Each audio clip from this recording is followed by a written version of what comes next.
Welcome to our pod, and by that we mean on Wednesdays we read. I'm Hannah. I'm Laura. And this is our podcast where two best friends do a deep dive into a different book series, one book at a time. Right now, we are on our mini-series, Shaitan on the Wheel of Time, which is the Wheel of Time series by Robert Jordan. And with that said, Laura, what are you currently reading, watching, and enjoying? Let's do a friend catch-up. So I recently finished Song of Solomon by Toni Morrison, and now I'm reading The Bluest Eye by Toni Morrison. Both really good books. I also read Beloved. This was back in high school, so I have read Toni Morrison before. She is just an excellent writer. Definitely would recommend her to anyone.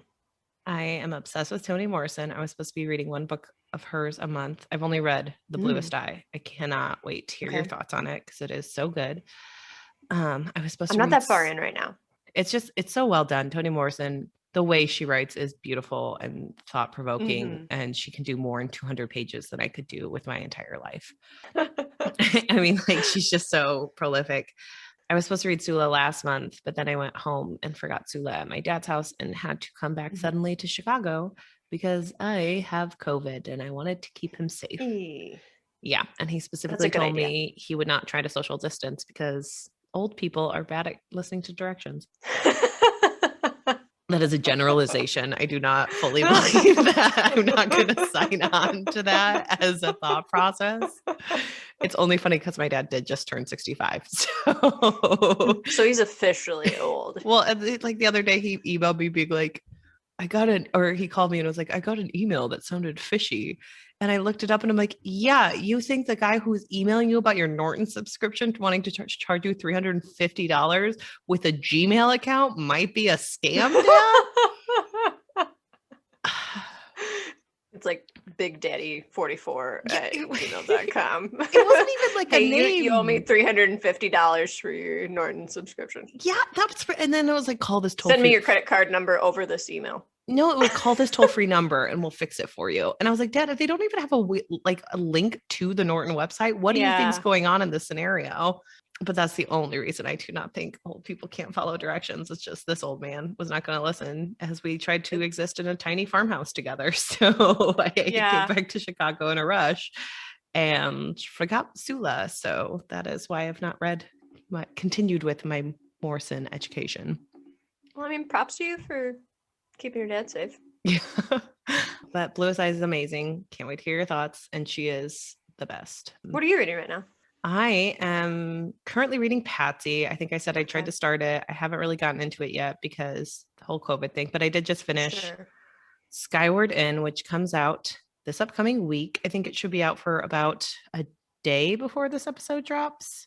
Okay. Yeah. It is published on Tuesday, the 16th. Who wrote that? It is by Aliyah Whiteley. She is a female science fiction writer, and she did something with science fiction that I just don't see very often. It was kind of like a take my hand and trust me book where you weren't always sure what you were reading and you weren't always understanding, but I trusted that that's what the author intended for me to think. I would put her online with Jeff Vandermeer. He's another one of my favorite science fiction authors. He does a lot of environmental things, like the world taking back what humans have taken from it, kind of using weird mechanisms to do so. And this was very similar, but it had aliens in it who like came down to Earth, and they have this mixture that makes you like remember scenes from your life. This woman lives with an alien and she's in love with him, and she kind of gave up her entire like journey as a mother to be with him. It's very interesting and weird. And I very much enjoyed it. I thought it was very good.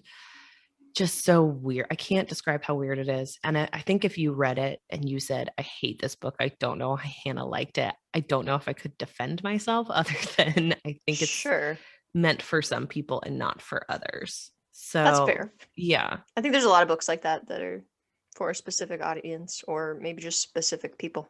Right. And so she's made some other stuff that I'm interested in finding out more of her as an author, because I think she kind of, she's weird in a way that I definitely buy into. Cool. But are you watching anything good? Oh man, we just both asked each other the same exact question. Jinx. What if I jinxed you and refused to let you talk the entirety of this podcast? That's not fun for anyone. That would make an interesting audio clip, but You just get a lot of Hannah talking to herself as you sit there silently. Right now, I was one of the many people who watch WandaVision from week to week. It was amazing. It was a different Marvel than any other Marvel movie. I loved the way it handled grief. I love how different it was. There was so much like things to appreciate cinematically with it. Like the first episode is done in the 50s, and they actually film it like they using the equipment and the skills and the like wires to like make her power, like make things float. They That's use cool. It wires. They don't just use like what they could use nowadays. I think that there's been some issues coming out with like how Wanda like erased her Romani history, which I definitely agree with and think it's very problematic. And I think we're trying to deal with that in society, especially because Elizabeth Olsen keeps using the G word to describe Romani people, which is highly offensive. So yeah, but people are trying to tell her that that is wrong. And I fully agree with all of that being said, but it was a great show. And I'm interested to see where the Marvel universe is going and all that jazz. So watch that. I also, on the other spectrum of things, watched Ginny and Georgia, which was terrible. That I watched. What is that about? 8 episodes. It's like Gilmore Girls, but bad. I don't know. Oh. So they kind of pushed it as this like it's the new version of Gilmore Girls. Like, what if it's a mom who had a daughter at 15 and she's still young and the daughter's old? And like none of that's true. Like, yes, she had her when she was 15 and the daughter is now 15. And the mom is a little bit immature, but also someone who has dealt with a lot of trauma in her life. And it delves into like murder and teenage homelessness when the mom was younger and the mom's trauma. And this girl finding out that like her mom lied about her trauma. And it's some of it you get because it's like you lie to me and you have this like open policy with me, but also you're 15 and you don't understand quite what's going on. And the mom takes things too far. The daughter takes things too far. And the way the teens talk is not a way a teen would ever talk. And like, yes, I know that most shows are based on that, but there was a very tone deaf scene where like 2 biracial children are having a fight about who's oppressed more. And it just was very weird. Yeah, that is weird. A lot about the show. It's a very strange show. The teens in it, one of the teens like drives me up the wall. It's the best friend character. And there are like secrets kept, but she's the most dramatic person ever. It makes everything about herself to the point where I can't stand her. I'm going to watch season 2. Do not. Is this a comedy? I don't know. I think it's a drama. dramedy. Okay. Like, I do think it's a drama. I don't think it's because when I think of Gilmore Girls, I kind of think of like serious things happening, but at the same time, it's still kind of a feel-good show. Well, Gilmore Girls, what you described doesn't feel good to me. It is not a feel-good. I would say that this show is not a feel-good show. It is about the drama of what comes when like your mom is not equipped to take care of you in specific ways. And the mom does like a ton of weird stuff. It's such a weird show. And people sold it as a comedy feel-good, and it is not that. It's not that. It also has weird undertones of Gilmore Girls. Like they go to this restaurant all the time, and the guy who owns the restaurant is kind of into the mom. And it's just like, okay, well, you're trying to, and the dad wants to be with the mom, but they just can't make it work. And it's just like, okay. So that's very similar to Gilmore Girls. Yeah, but it's not. Like, they just took specific storylines from Gilmore, but they also reference Gilmore Girls, so they know. I don't know. It's very weird. Yeah, it is not quite Riverdale bad, but it is a flavor of Riverdale. You're talking about the teens and the way that they speak. Would you compare them to Riverdale teens? No, I mean, they party a ton, but they do actually have realistic... They're realistic teenagers. Stakes? Yes. They're not trying to solve a mystery, besides this one girl who's like, mom has done a ton of fucked up stuff. But no, they're not trying to solve mysteries or just... As one of my favorite YouTube people once said, Riverdale once had a singing montage where 3 people almost had a threesome in the gym auditorium. And she's like, don't have a threesome in the gym. She was freaking out about that scene.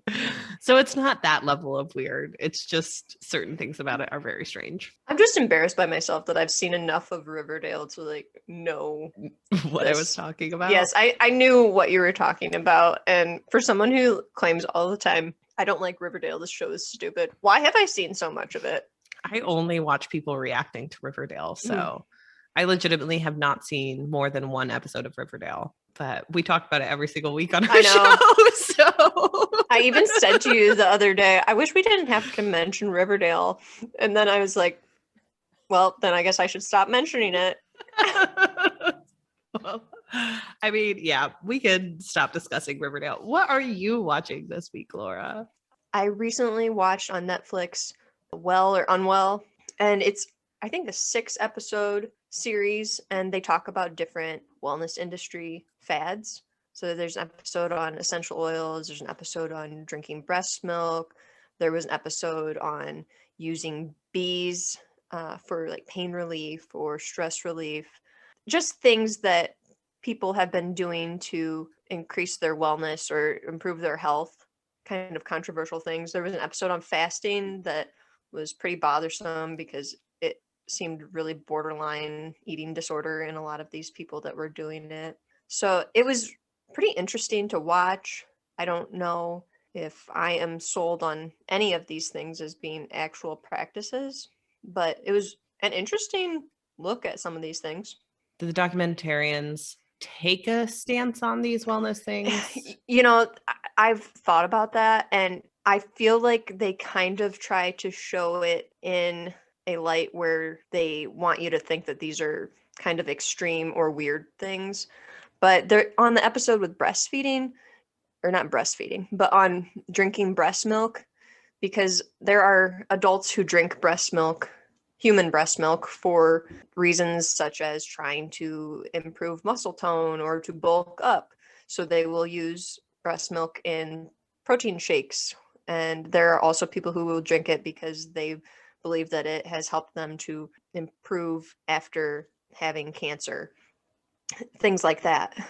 So in that episode, it started off as the documentarians kind of made it seem like it was a really zany thing to be doing this. But then towards the end of it, because they mostly followed in the episode the man who was using breast milk to bulk up and to prepare for a bodybuilding competition. Right. So they kind of portrayed him as kind of a zany person, kind of like weird that he was doing this. They were talking to people who all kind of thought he was weird for drinking breast milk. But then towards the end of the episode, they showed that he had actually improved and that his trainer thought that maybe it was actually a good deal for him to be drinking that. So I think for the most part, they do kind of portray it in this is a little extreme. They do show some positive aspects of the products, or I shouldn't say the products. Well, it's almost like they're not going to lie to you if there was some kind of benefit to this trend. But I also think wellness is so hard to define because everyone uses the people wellness. Vary so much from person to person. Something that works for you isn't going to work for me, and vice versa. Well, and also it's just like, well, was this actually the breast milk, or was it the fact that he was working out a lot, or well, and you're replacing certain types of protein for this other type of protein? Like you could maybe get the same benefits by drinking cow's milk, and there's also issues. Again, I'm a lawyer. I can't turn off the lawyer hat. It's like, how much is the FDA regulating these certain wellness industries? Well, that episode, you learned a lot about how people were getting it, and most people were getting breast milk off of Craigslist or the internet, and there were very few people that were actually getting it from milk banks. And milk banks that provide breast milk to hospitals for premature babies, they actually will have donors who are tested for hepatitis, et cetera, et cetera. And so they also pasteurize the milk and everything so that it's safe for the babies. And there was one guy on the show that he had cancer and believed that the breast milk was helping him to stay in remission. So he was drinking breast milk and getting it from the milk bank. But like this other guy was getting it off the internet, and there was a lab that had done studies on breast milk, and they also got it from the internet off of Craigslist and Facebook, etc. And they tested a bunch of it, and some of the samples they got were full of bacteria, and they said it was almost to the equivalent of like sewer water, which was very disgusting to me. Yeah. And they said a lot of times it wasn't packaged well, and some of the samples were cow's milk and just like a smidge of breast milk because people were trying to increase the amount of ounces that they were selling just to make some more money. And so people weren't even buying a product that was pure breast milk. And if you don't have a lab, you're not going to really be able to know that the stuff that you're getting isn't actually breast milk or the quality of it, really. And they said that there were some packages that were pristinely packaged and were put on ice and everything, and then others they would open up and they would be like leaking out of the box. So it just kind of depended. But overall, I don't know if I would ever buy breast milk off the internet. Yeah, I don't. Of Craigslist, at least. Yeah, I would Facebook. never buy it off. I understand I think if you there was a couple on there who had adopted a baby and they were getting breast milk off the internet. I think if you have a milk bank close by, that's definitely the best option. Interesting. But I understand people who have a newborn that they have to get breast milk for, and the internet is an easier option. But yeah, just you never I was know. a little. It was obviously that was enough to scare me. The comments about the breast milk being the equivalent of like sewer water that was that bad, or that it was cow's milk. You know, that obviously and I guess scared me a little.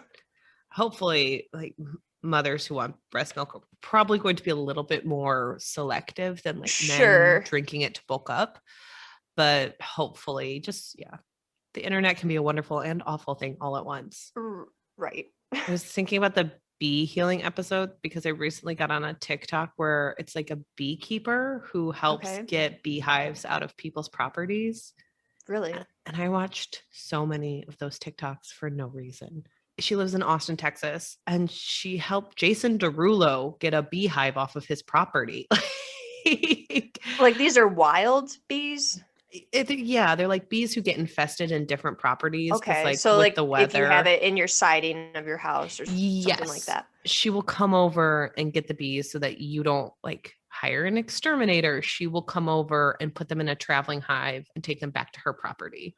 Okay. And it was very fascinating to see someone, because like she was just scooping up the bees with no protective gear. And she was like, yeah, I can tell if they're like docile. She does like smoke them a little bit, you know? Yeah. But she's like, I can tell if they're docile enough now after years of practice that like, I know these bees aren't going to sting me. So I'm just watching her like scoop up bees and throw them in a hive. Ooh, that would make me nervous. It made me so nervous until you watch like the fifth one and you're like, it seems like she knows what she's doing. Maybe I could do that. I mean, it lulls you into a false sense of security. Did you say maybe I could do that? No. Well, you ever have that feeling where it's like, oh God, if I ever change jobs, I bet I could do this. I'm not super nervous around bees. I don't know if I jump into that profession, but I don't think I would. I will stick to being a lawyer for now. But it was a very interesting TikTok series about like how bees I'll have to look that up. react. It was very interesting. I know in the episode they had people who were learning how to use the bees and sting themselves and everything, and they had to take classes to learn how to do it. And there was this one girl, she was doing it wrong, handling the bees wrong, and the teacher would be like, no, don't grab them like that because they will sting you on the hands and you don't want to do that. So that was kind of interesting. I do feel bad because I wonder if we should be just like leaving this endangered species alone. Yeah, they're an endangered species, and I don't know if we should just be, using them to. Yeah, I don't want them used kill in them. Wellness industry of like, let them sting me. This is how they die. I have headaches, so I'm just going to sting myself with a bee. And I'm much more okay with the lady who's just reappropriating the bees into traveling hives and taking them to her farm. For sure. I was also interested because apparently like men don't do anything but make more bees. Like their only job is to procreate with the queen bee. Mm-hmm.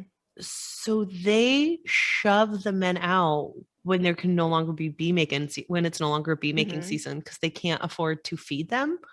So they just murder all the men. And if you go to a hive, it's Wow. like littered with dead men. Who run the world? Right? It's just like Girls. It goes back to all the jokes At about, least in the B world. yeah, it goes back to like men. I've seen so many random posts about men being like, hey, we think women are worse than men. Like, we're the only species that does that. No Right. other That's species very true. is like, hey, that's a female shark. You shouldn't be as worried about her. Also, like, the females are usually rather large in most species. And they're like the dominant ones. It's Yeah. just society that has made us, quote unquote, less than. interesting. Yeah. I have been thinking about it, that I saw how bees murder all the men. And I was just like, I guess we're much nicer to men when we just ask them Wow. to text us back. That's all we're asking. Better text back or you're getting thrown out of the hive. But yeah, interesting. I did not know that. So, well, with that said, we have gone on to very random deep dives. Should we turn to the men of Eye of the World? Yes. Okay. Let's do it. Should we start out with the titular character? Not titular. He's not in the title. Apologies. But he's probably the main character. Yeah. Rand. I should not have said titular. Rand Althor. What did we think of Rand? For the most part, I'd say I liked Rand. He's a Yes. teenage boy, and so you definitely get frustrated with him at times. I mean, there's a lot of times when you just think he's very dumb, but also he's a teenage boy. I think there's a lot of complicated things going on with Rand. I would say he's the most complicated of the characters so far, just because we have his point of view the most, because Correct. The majority of the story is told from Rand's point of view. Correct. And you're right, there's a lot of stuff going on with him. Like, he loves his hometown, Yep. but he finds out he like technically was not born there. He may not be of his people, and that feels very isolating, especially when he gets shoved into this adventure. Right. And so he goes on it to protect the people of his village because he cares about them.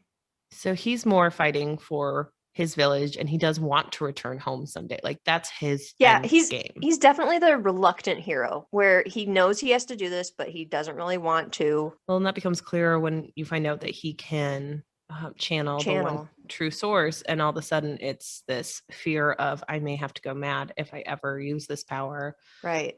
And there's a fear of, and that's a lot of his entire personality is built up on, he doesn't want people to know certain things he's ashamed of himself about. Right. So he doesn't want people to know. And I think he's also afraid of change too. Yes. And this is a big change, to figure out that not only is he not born in his village, that he's not the same person that he always thought he was, but he also is able to do this thing that has always been super taboo for men. Well, and it's similar to like Nynaeve is a character who I said she is the smartest person in her hometown, who once she leaves for college and like accepts that she's on this journey, she just wants to prove that she has something to bring to the table. Right. I feel like Rand is the person who didn't want to go to college in the first place. It was just like, no, I just want to inherit my dad's farm and never leave. And I'm fine with that. But he got a scholarship. But he got, and his dad is like, you have to go because you need to, Yeah. And that's why he has all this conflict with Egwene, who, like, as you have joked, wants so much more than this provincial life. Right. And and I don't think that neither person is necessarily wrong. It's just interesting that the conflict is like, I want you to stay with me. And it's just like, yeah, but the life you want to lead is not the life I want to lead. Yep. They want different things. But we're also not fully, like, you and I don't technically believe that Rand and Egwene should be as infatuated with each other as they seem to be. I honestly don't think they make sense as a couple. But Rand is very in love with her, and I think Egwene is kind of wishy-washy as far as, I think she cares for him, but I don't know if she considers him to be the, to quote Riverdale, endgame person. Well, I don't think she's supposed to be that character. Like, it's not in her characters, and we'll discuss her next week. But I do think it's more in his character to be like, no, we love each other. We should be together.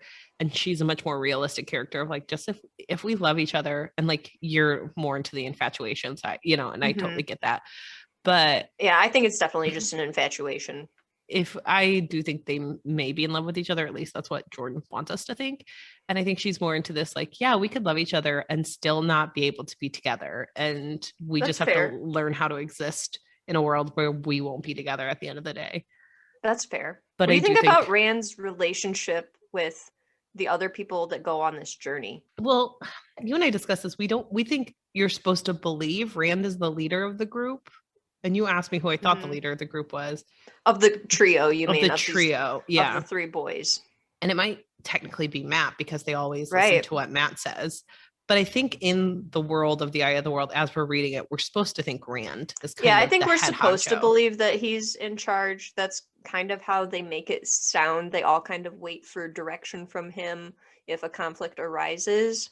But whenever there's an opportunity to go do something or roam around a creepy city where there is a ghost to influence them to do stupid stuff, they trust Matt and follow him. Maybe Matt's just like the bad influence. Well, they may just be getting it at that age where like there is starting to be a quote unquote difference in leadership, because I guess they were young when this started. And sometimes the leader when you're 10 is not the leader when you're 17 if you've kept the same friends. And a lot of times the leader who was the leader at 10 years old doesn't even recognize that there's been a shift in power. So maybe there's a little bit of that going on. I don't know. But Rand seems to be like, he seems to be the one everyone's most interested in, but I'm not sure if that's an effect of the plot or if that's his character.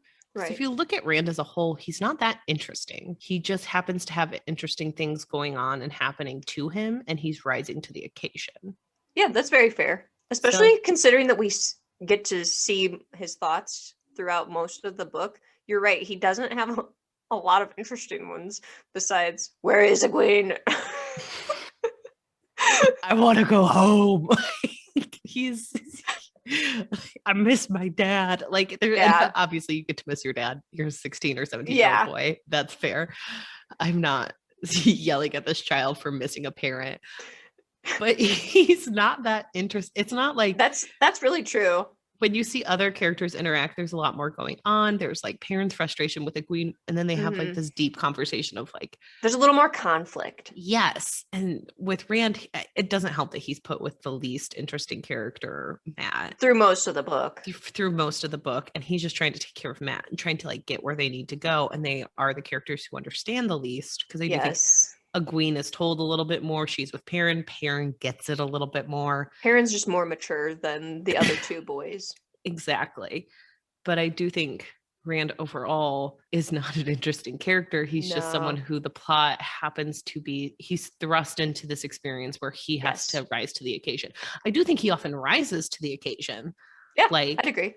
He is willing to fight with Matt over things. He's willing to take care of Matt. He's willing to go from town to town. He learns how to go to all these different inns. Yeah. But he is someone who you're watching the hero's journey.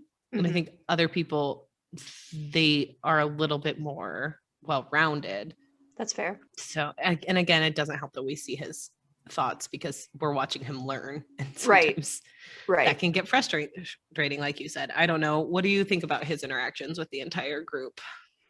Of the three, I think we kind of covered it, that he's maybe the one they always turn to, but tries to defer to other people. With the rest of the group that goes, he's obviously very infatuated with Egwene.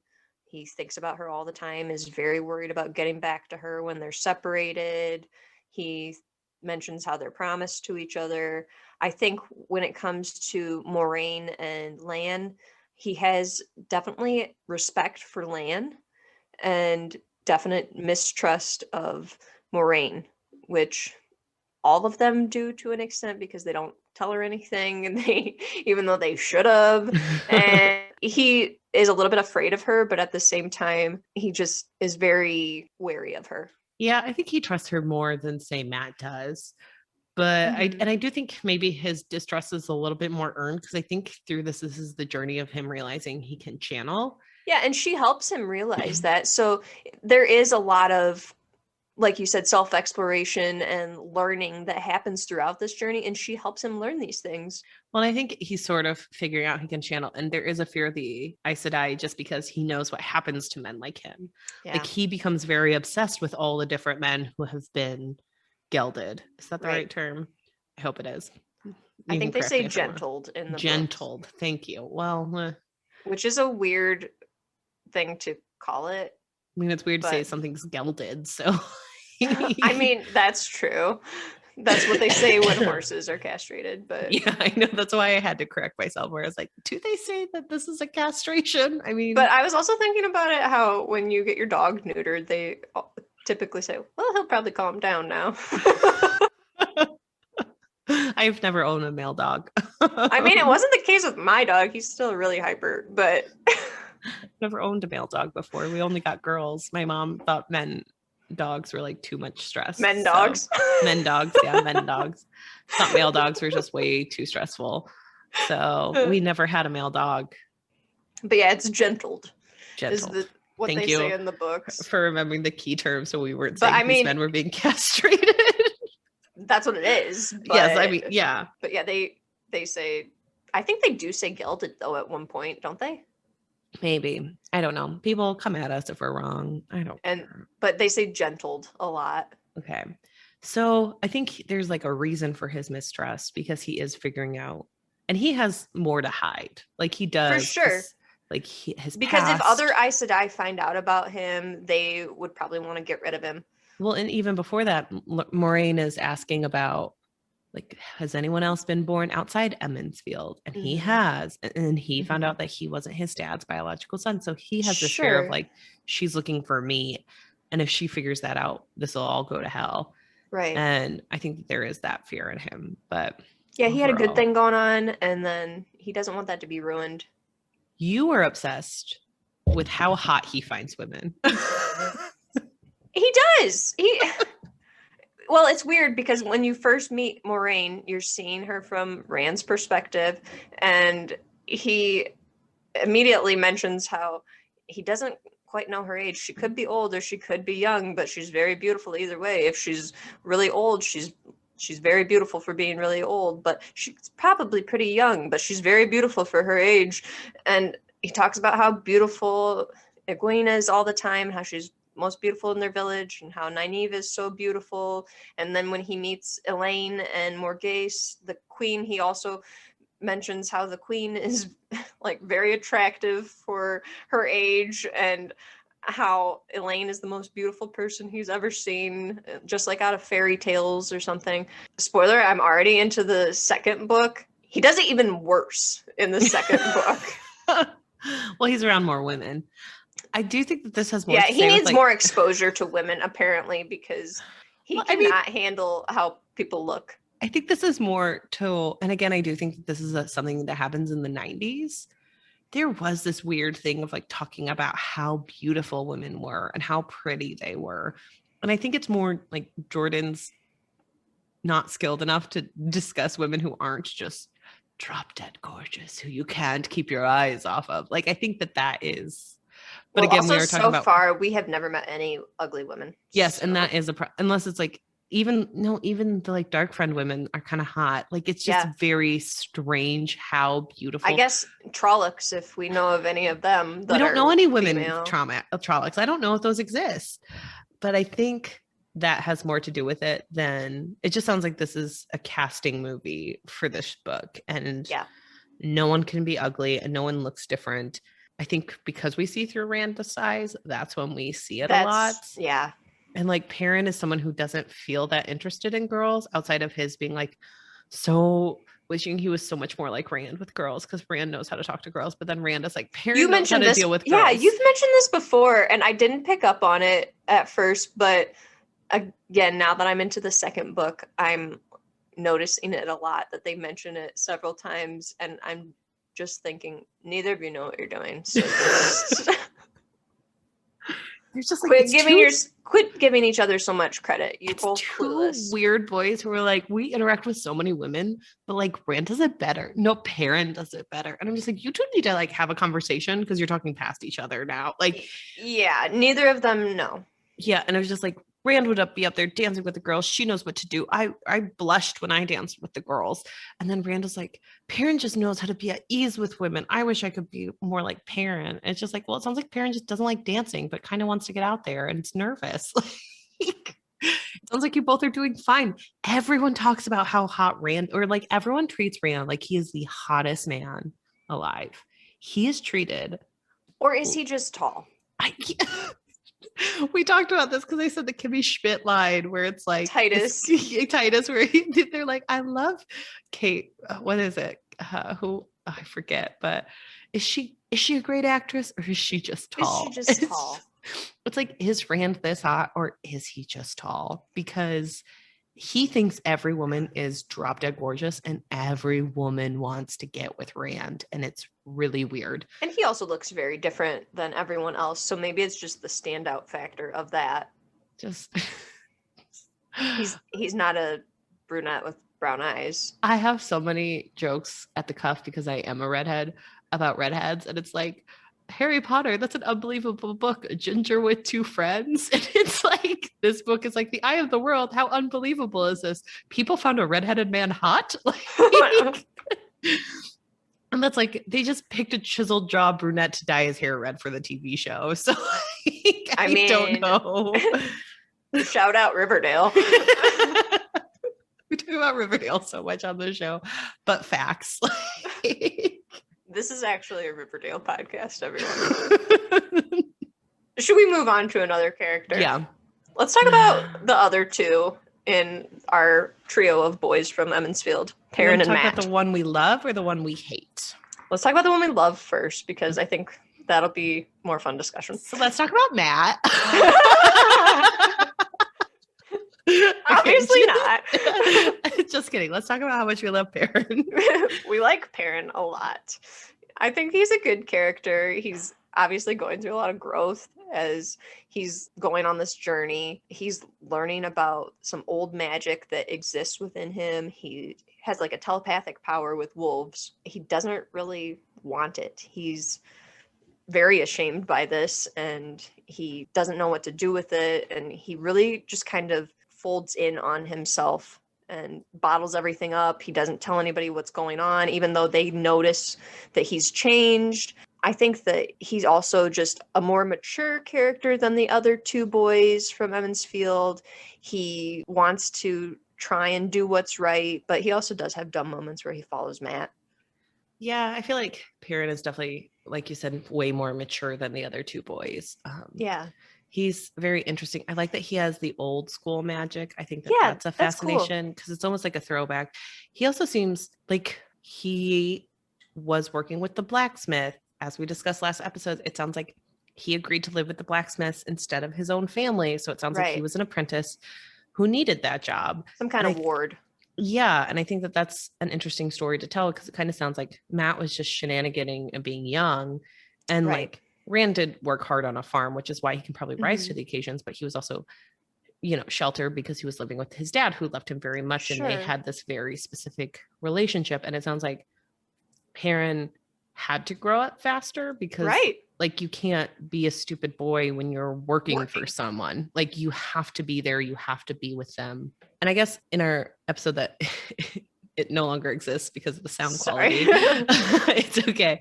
I kind of discussed like it's weird that Perrin and Matt aren't closer without Rand involved because Rand does live out on a farm, so he's not going to see them as often. But as I think about the fact that like he did work for a blacksmith, no, it makes sense. He's working. Matt has more time. So they are living their own lives. They are best friends. I don't disbelieve that. But Perrin just seems much more equipped to deal with this because he's already lived outside the home where the other two boys have growth that needs to occur, which is interesting. And yeah, I do think we've talked about a lot how ashamed he is of his power and who he is because it makes him different than others. Yes. And I think Perrin is someone who picks up on being different than others. Like he is someone who internalizes that and maybe he's felt it in the past. And instead of like leaning on his friends, he's just internally dealing with it. He's letting himself process. And that's an interesting story to read about. It's not quite like Rand where the plot's being thrust upon him. Perrin is someone who does feel very capable and then has something hard happen to him. Yeah. And that feels like a different story, but I like it a lot. Yeah, for sure. Outside of his belief that Rand does so much better with him than with girls, because that part always drove me nuts. Both of them don't have a clue.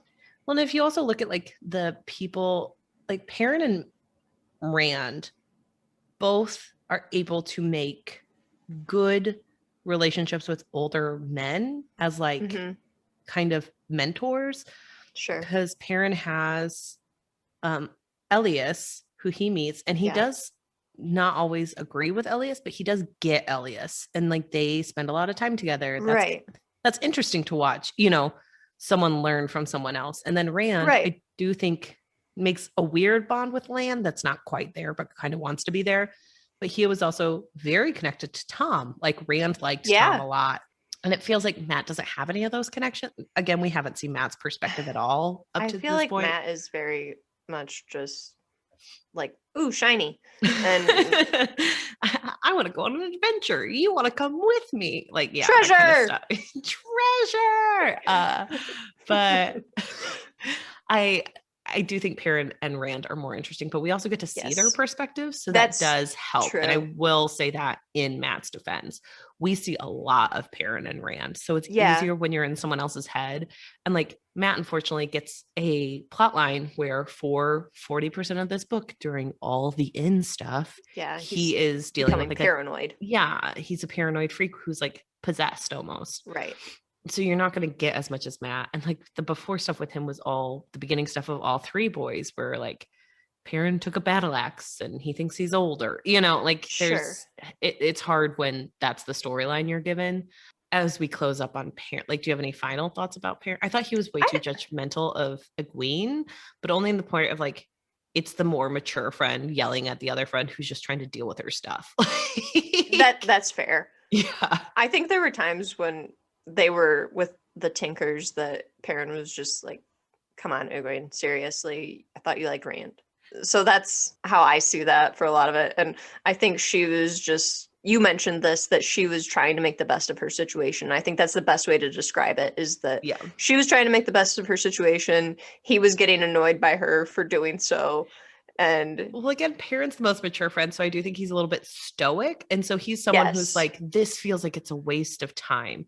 And we both like him because I think we both have shades of Perrin in us. So I do get the like, this feels like a waste of time. Why are you messing with this boy's head? Why can't you just keep your head down and get us where we need to go? And when Egwene calls him on the carpet for it, I don't disagree with her feeling. Like it's almost like, it's like, okay, Perrin, I understand why you're feeling the way you're feeling. You're doing a bad job at understanding why she's feeling the way she's feeling. Right. That's what I can say about Perrin, closing it up.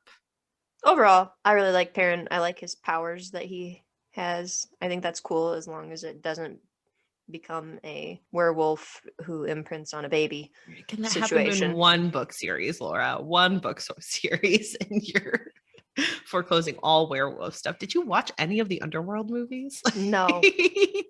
No. That was the brand of friend I had in high school. So if that tells you anything about me. I do want to read Lobizona, though. I think it's a YA book. Okay. I have no idea. I've never heard of that book. I won't say anything else about it then. I mean, you can. It's okay. I can find out what a book is about. Let's talk about our favorite character. Matt. Again, I will say, to caveat this, for all the people who love Matt, this is the first book you do not all the people who love Matt. What? I don't know. I think there are those out there. So if people do love Matt, they must have read the entire series. Because I'm not there yet. We're on book 1, plot 1. His plot sucks. He kind of sucks. It's like, again, he's the most frustrating character. He ruins a bunch of stuff. He's very annoying. He's just incredibly immature.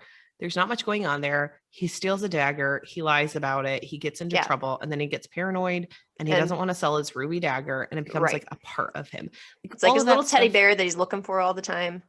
And I will admit, he's probably he is probably a victim of the plot if we end up liking him, you know, where this is just a plot where you do not get to have his perspective. And all you find out is like, again, I will repeat this. Egwene says his dad doesn't even miss him. Like, you have Rand, who is daddy's boy number 1. And then you have Perrin, who is likely providing for his family. And then you have Matt, whose dad doesn't miss him because of shenanigans. Like, that's a hard path to start out with, to love a character. Yeah. So, and I mean, he does seem the most excited for this journey, but also the most bigoted towards Moraine. Like, there's just a lot mixed with Matt that just doesn't when you want to defend him, if you want to defend him, I'm not sure either one of us do. I'm trying to be the mediator in this situation. Yeah, I am not going to get on board with anything pro Matt, but the only thing I will give him credit for is that he is a 16, 17-year-old kid, and he's just young, so maybe that's why he's so immature and that he's just got a lot of growing up to do. Yeah. Do you remember the trend in high school where people would drive by and scream out a window, "You dropped your pocket"? I do not remember that. Maybe that was just a Catholic school thing. I don't know. But it was a huge... That's strange. What does that even mean? You were supposed to like scream out the window to people on the sidewalk that you did not know you dropped your pocket, and then when they like looked down to look for it, you laughed at them because how do you drop your pocket? It was just people being assholes. But like I can see Matt being on that trend. Okay. There's not a lot to do before smartphones, Laura. Jeez. Okay. There was a high school. My cousin lived with me in high school. So like I was privy to like a bunch of stupid high school stuff. But like Matt feels very high school. Like that's the best way to describe him. Yeah. I would say. Do we have anything else to say about Matt? I'll be interested to see if he's ever actually totally separated from this dagger. I don't know if that's going to be a thing. I do think that that's interesting that he is the one who made a mistake and may have to live with it the rest of his life. Like that is an interesting plot if you think about it. If you think about a character who is dumb as a child, makes a bad decision, and then has to spend the rest of his life suffering for it. Honestly, it might be the only thing keeping him in the story for the rest of the series. Because otherwise I will get very annoyed with just some kid being annoying. Right. But he might have like the best redemption arc. Like he seems to be on the path of redemption because he is dumb. You don't like him. And at least this redemption isn't like he sexually assaulted a woman and then we have to start liking him because Lord knows that story exists. But this particular one may be interesting to watch where it's just like you were dumb. You were swayed by treasure and now you'll spend the rest of your life suffering. Where like Rand and Perrin are both people who pretty much don't do anything wrong. Like stuff just happens to them. Right. Let's talk about Lan. I like Lan. He's basically the Aragorn of this series, which is probably why I like him. Love Aragorn. But I think overall he's just the prince who was promised, who rejects that life and becomes a warder knight for Aes Sedai, and he's just a person that has a good moral compass. He seems to really respect women from what we learn of him. Well, he signed up to protect one, so... Exactly, and his relationship with Nynaeve is very interesting. So I like Lan. I don't know that there's a ton to say about him, but I like him. I think he's a good character. Like again, Rand and Egwene have the young love, I like you, but I can't say it out loud. I just have to ask about every person you had a crush on. Sure. Like Nynaeve and Lamb seem to have an adult relationship where it's like we both are coming to the table knowing we likely can't be together, and we're going to watch that story play out. Right. And it is interesting. He did swear himself to an Aes Sedai to protect her. She now has to be the most important person to him, and he has to like now struggle with it because he hasn't existed in a world where he was in love with someone, so that's all interesting. He is Aragorn. I agree with that. I think I'm kind of interested to see how his story progresses though, because as of right now his story is directly tied to Moraine. He's got to be with her all the time, and it'll be interesting to see if that really changes or if he develops more of a storyline or if something changes with him and Nynaeve. Well, and I mentioned that I think they might be headed for a forbidden love where it's like, what if he becomes her warder? Are they allowed to be together romantically? Because that could affect his warding. Like, I think that might be where they're headed, and I'm interested to see if that happens. Because with adult relationships, you have adult conflict. So it's like I want us to be together, but like my duty must come before this. Can we fight the duty? And can I protect you effectively if I'm your warder? Like if all that happens, right. I'm interested in that. Or if it's I want to protect Moraine, but I do want to be with you. I'm just not allowed to. Like that's interesting too.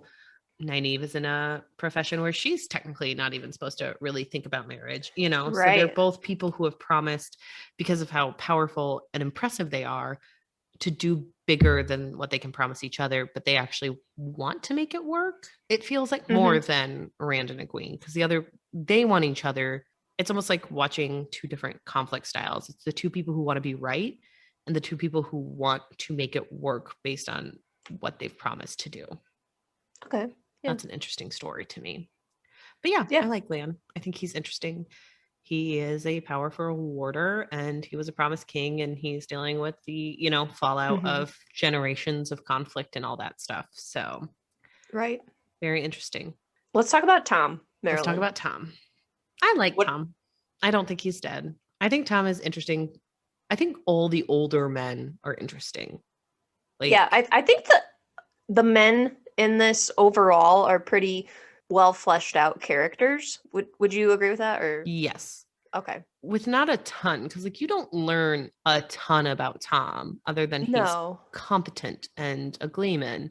But then you find out he lost his nephew. Yes. Lana and him have been through their own trauma, but they're moving forward with it. Yes. But, these boys get stopped at every second, trauma hits them, which fair, that's how it happens. When you're younger, you're not equipped to deal with it. Right. But knowing Tom had this entire life before them, he was in the court. He was kind of jaded because he was the queen's favorite. They may or may not have had a relationship. And then this thing happened to him where his entire life changed and he couldn't ignore it. Yes. And so he left, and now he's just trying to make a life outside of that. And he seems to be very happy with his life. I don't think he seems unhappy with being a gleeman. He wants to travel from town to town. He wants to go on this journey. I think there's a lot of secrecy involved with him, though. I don't think we know a lot of what's going on there. Well, that's why I don't think he's dead. Moraine says, I would have heard if a gleeman had died in a fight with a Fade. That definitely didn't happen. So I think he's coming back. I think we're going to learn a lot more about Tom. And you're right. There is a lot of secrecy. You don't learn everything. You learn bits and pieces. So he could be evil, but so far I just like Tom. I kind of doubt that, but he could be someone who, I think he could be someone who could make a mistake because he thinks he's doing the right thing. I could get on board with that. Yeah. I don't think he's like balls on or something. No, I don't think he's like a dark friend, but I could see him he's one of the people knowing his backstory. Him and Matt are two characters where I'm I could see you two doing some messed up stuff because you think it's in furtherance of some greater cause and you made a mistake. Yeah. But I think it's interesting to have those characters where that they have baggage. Tom has baggage. It's interesting. Right. So we've got a few more characters that are featured. Let's talk about Padan Fain. I feel bad for Padan Fain. He's just a gross creature. He's Gollum. Yes, he is the Gollum.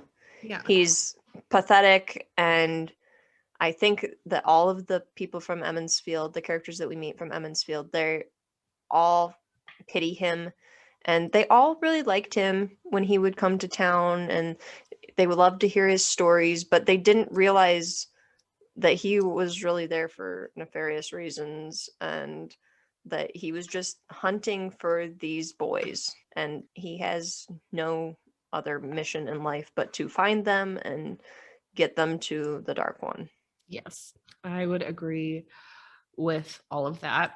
I do think he's supposed to be a character who will also be at play because I think he could almost... He's not going away in no, my view, but I think he also has a weird Rand really feels bad for Padan Fain. I could feel him maybe trusting him in the future when he shouldn't, Sure. He seems like a character who he's now the Dark One's hound. He's going to be the Dark One's hound. I don't know if he'll get redeemed, but he was someone who was very important to their life and reminds them of their old life. Right. So that's hard when you have that attachment and you shouldn't anymore. Right. I just pulled up the casting for Padan Fain because honestly, all I could picture was like a Gollum. hunchback person. Yeah. Or like, I don't know if you've ever seen The Thief and the Cobbler, which was a No. terrible movie, but I watched it a ton growing up. But the thief is like a very stocky character. Okay. And I was kind of picturing that, but that's because sometimes I picture cartoon characters for certain people. I don't know why. I mean, fair. It just works in my head. But the casting's interesting. He looks like he'll be like kind of a tall, emaciated person in this show. So that's not what his I name had is. thought.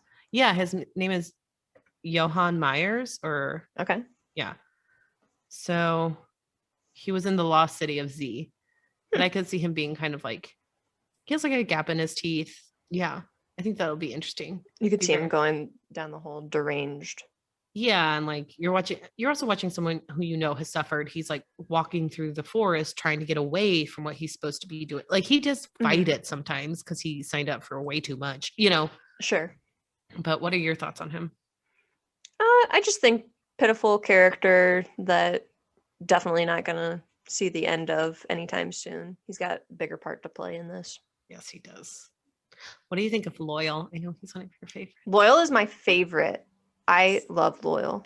He's just so I don't cute. have enough good things to say about him because there's just only good things to say about him. Yeah, I mean, he's an easy character to love. Like, yeah, he loves to read books and he wanted to travel to see the world, and he's really into adventure. He immediately decides that he wants to head out with Rand and the crew when he meets them. He's totally game, even though there's danger involved. And he just knows a lot of history, and he's just a kind person. I really like Loial. I love that he's someone who's technically older in their world, but young in his own. So like, yeah, because he's like almost 100 or something, but they're considered teenagers, I think, or close to that.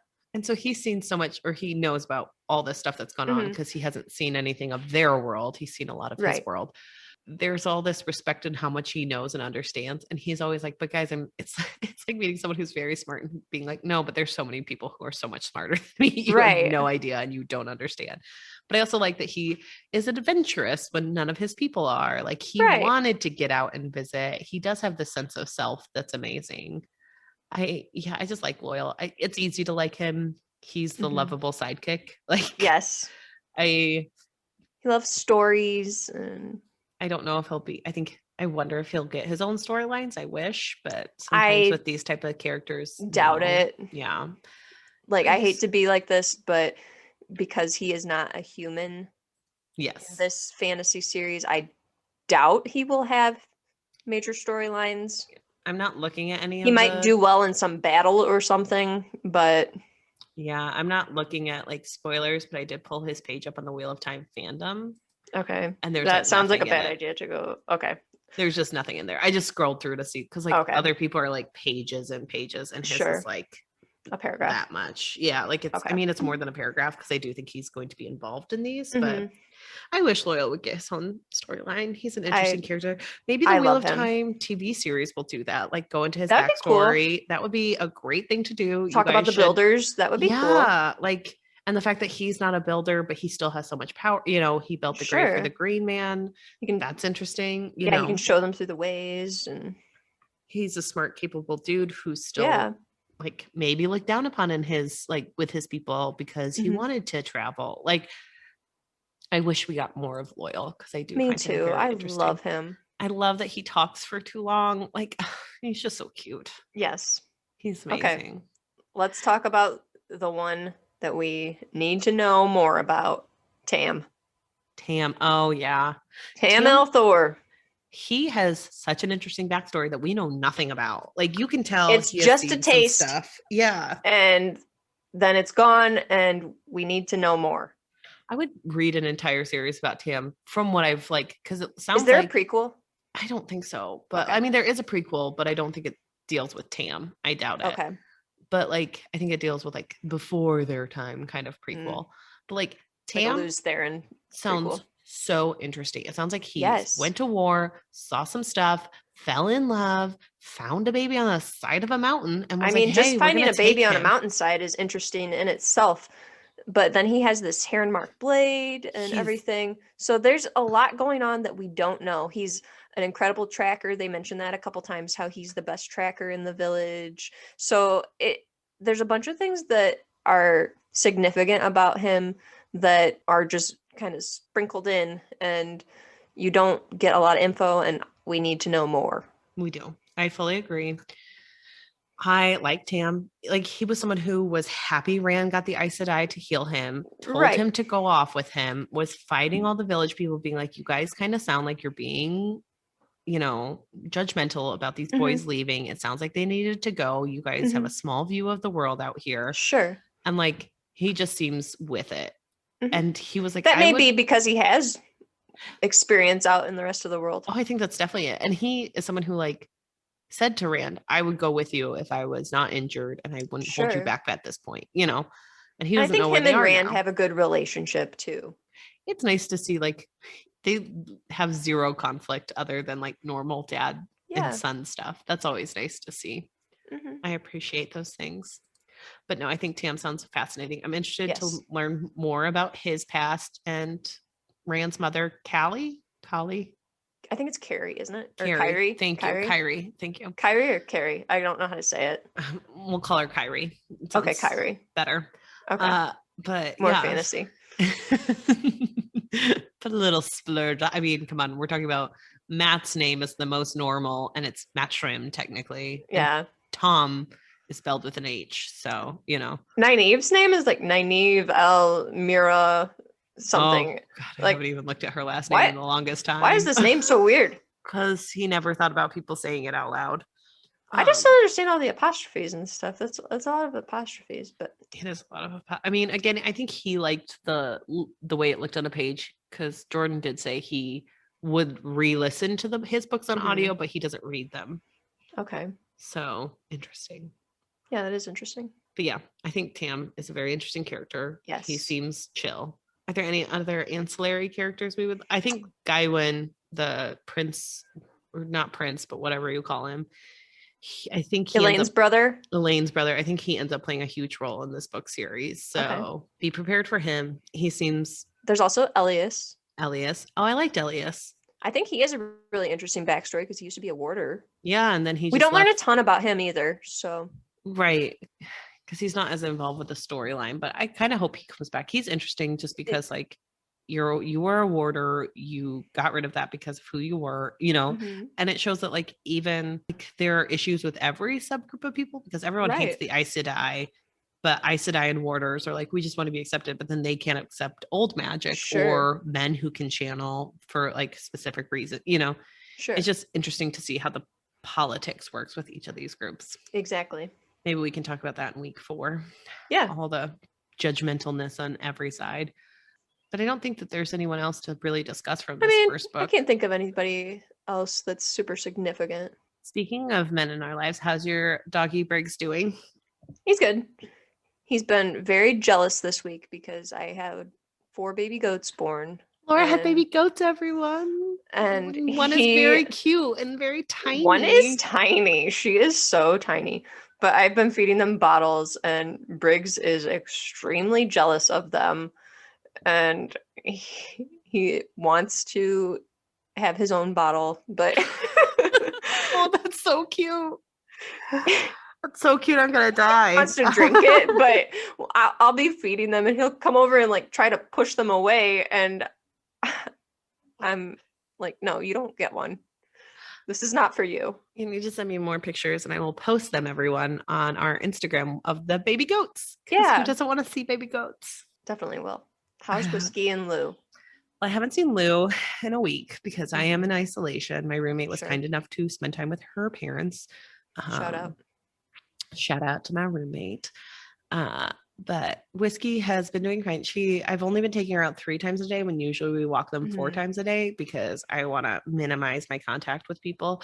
I do live on the streets of Chicago. I am wearing double masks. And the other day, my neighbor walked past me without a mask, like in an area where I couldn't get out of his way. And I freezed up so hard that I think he thought I thought he was about to attack me. And I want to be like, no, I have COVID. Like, I just don't want you near me. Like, so I'm being very careful, everyone. Yeah. So she is very confused because like we don't go down the front steps of my apartment because it's an enclosed space. So I don't want to run into other people in my building. Sure. We take the outside steps back stairs because it's open air. But it's been so nice out. She keeps being like, why are we going back inside? You take me for mile walks before. And I'm just like, yeah, I know. And I don't want to be outside making anymore. quick trips. Yeah. Like it's just, we're doing this to keep her safe. I will be out of quarantine in 3 days. Whoop, whoop. And my taste buds will hopefully return in like a week, guys. So that's a fun journey we've all been on, as I text Laura being like, I just want to order a pizza, but I can't taste pizza. So why would I order it? Like, yeah, I don't know if it's worth buying different food if you can't taste it. 1,000,000% not worth buying it. But also, you don't know what's sad when you make yourself like an Instapot thing of chili and you're like, I can't taste this, but I needed something. Like, so I guess I'm eating Instapot chili for a week. COVID is dumb, guys. Wear your masks and let's all get vaccinated. Yep. Do it. Laura is close to her second vaccine. So I've already got both doses. I'm fully vaccinated. Whoop, whoop. Do not throw away your shot, people. Do not throw away your shot. Thank you, Hamilton. Thanks, Lin-Manuel. I know you're listening. He's one of You're one of my favorite celebrities, by the way. He's one of like the 51 downloads we've had so far. I knew it. Yes, thank you, Lin-Manuel Miranda. We appreciate. Can you send me a signed copy of the In the Heights movie? Thanks. Me too. I want to see that movie so bad. I know, it looks really good. All right. Well, with that, guys, make sure to rate, review, and subscribe. Rating is really important because it gets us out there to other people. And again, we've had like 50 downloads, we just want to share our perspectives with you. Yeah. Or let us know what you think about the characters too. Let us know what you think. If we got anything wrong, if you guys are a Matt stan, and if it's because you have read the other books, but don't give us spoilers. No spoilers. No spoilers. But you guys can reach out to us on our Instagram account or our Gmail, and it is at our pod. That's OWWR pod. And that's our pod at Gmail, of course. So just let us know what you're reading. Let us know what you're doing. And let us know how your puppies are, because we love puppies, or your baby goats if you have them. Yeah. All right. We'll talk to you next week. Bye. Bye.